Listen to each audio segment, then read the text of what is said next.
Alasan yang pertama adalah karena gue pengen ngeliat Indonesia dipimpin oleh pemimpin yang berasal dari latar belakang ilmu pendidikan. Dan harapan gue adalah karena berasal dari latar belakang ilmu pendidikan, kebijakan dan keputusan yang diambil itu kebijakan yang bisa dipertanggungjawabkan. Hola netizen yang tercinta, Wakil Ketua Tim Kampanye Nasional atau TKN Prabowo Gibran, Afrian Sahnur, meminta relawan pasukan Gemoy Indonesia atau PAGI membantu memenangkan Capres-Cawapres nomor urut 2 Prabowo Gibran satu putaran di Pilpres 2024. Afrian Sah mengatakan hal tersebut demi menghemat biaya pengeluaran negara hingga 27 triliun rupiah.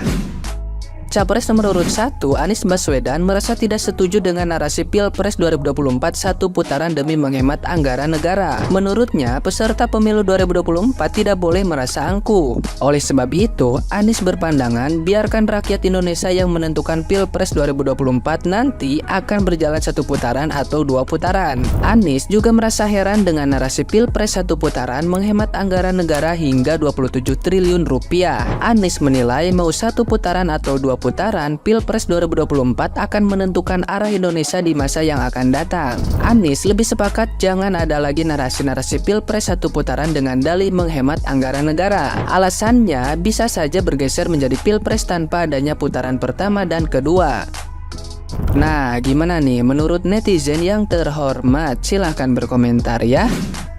Saya akan pilih Anies Baswedan untuk calon presiden tahun 2024 sampai dengan 2029. Gue mempunyai alasan yang cukup rasional dan cukup masuk akal dan mudah diterima oleh banyak orang kenapa gue milih Anies Baswedan. Yang pertama, gue suka banget yang namanya pemimpin yang menjunjung tinggi tema perubahan. Tema perubahan yang diusung oleh Anies Baswedan ini mempunyai banyak gagasan baru dan merubah banyak hal yang sudah ada di Indonesia. Gue nggak punya alasan untuk memilih orang-orang yang sudah ada di koalisi. Gue tidak mempunyai alasan untuk mereka-mereka yang setuju dengan adanya pemerintahan yang sekarang. Gue nggak bilang pemerintahan ini jelek, tapi harus ada perubahan. Hanya meneruskan tugas dari Pak Jokowi, menurut gue ya nggak usah ada pemilihan kalau misalnya tidak ada perubahan sama sekali. Kenapa gue harus memilih sesuatu yang tidak berubah? Yang kedua, gue seneng banget cara beliau berkampanye untuk datang dari Sabang sampai Merauke untuk berdiskusi dengan masyarakat sekitar untuk menyelesaikan masalah-masalah yang ada di sekitar dengan cara pendekatan psikologis, dengan cara pendekatan secara pendidikan. Lalu selanjutnya, dia juga datang kepada masyarakat-masyarakat muda untuk bertukar pikiran bagaimana cara menyelesaikan suatu masalah yang ada di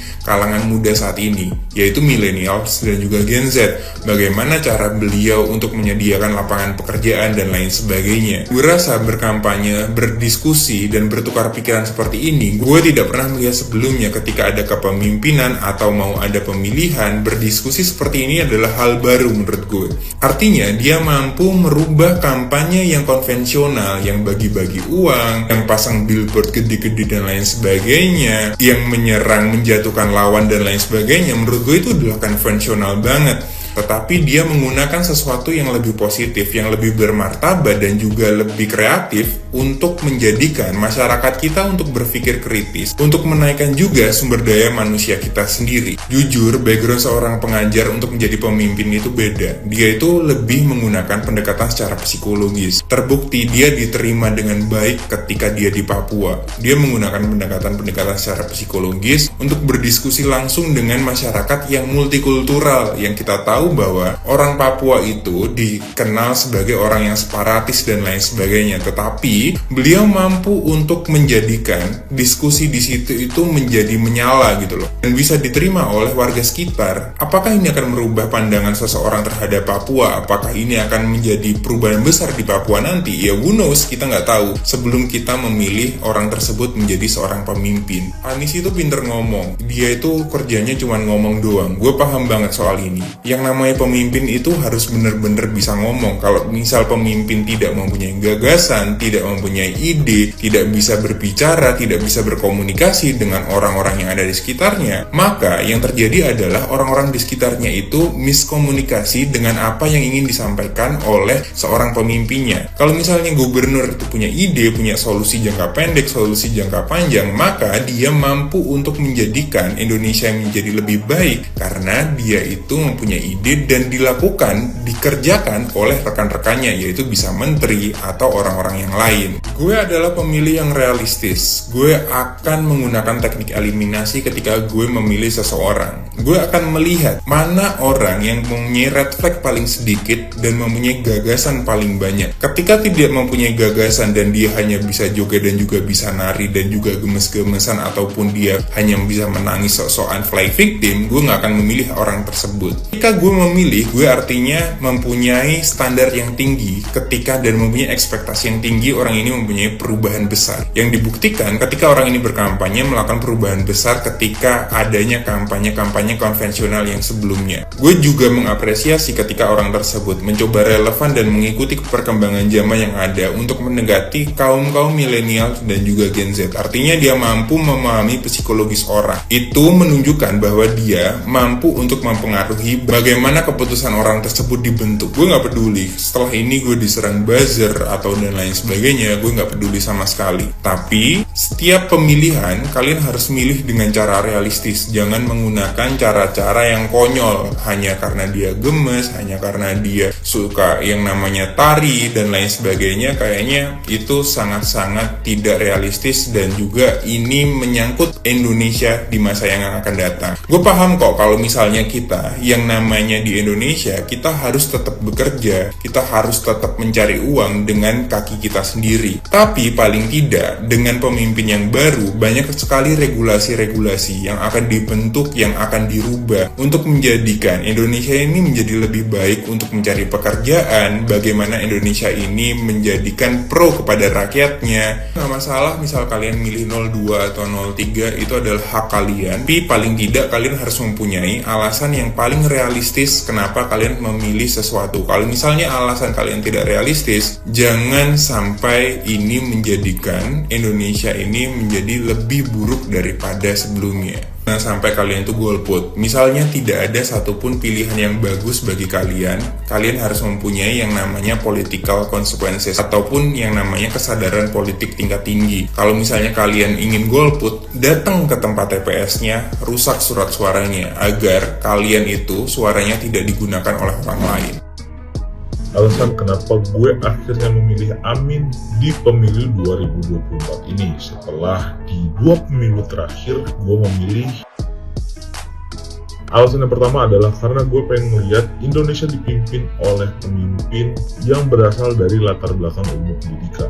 Dan harapan gue adalah karena berasal dari latar belakang ilmu pendidikan, kebijakan dan keputusan yang diambil itu kebijakan yang bisa dipertanggungjawabkan dengan data dan juga dengan sains, nggak cuman asal bunyi ataupun karena kepentingan satu golongan tertentu aja. Dan gue yakin juga di bawah Amin nanti selama 5 tahun periode jabatan sebagai presiden, kita nggak perlu takut diproses secara hukum ketika kita ingin mengkritik keras terhadap keputusan dan kebijakan yang Amin buat atau Pak Anies buat. Lalu poin yang kedua adalah tentang prinsip keadilan yang setara. Di banyak momen Pak Anies selalu bilang bahwa ada 4 hal yang menjadi rujukan beliau membuat kebijakan di Jakarta. Salah 2 yang bisa gue ambil dan ini sangat gue setuju adalah tentang keadilan dan juga kepentingan umum atau kepentingan publik.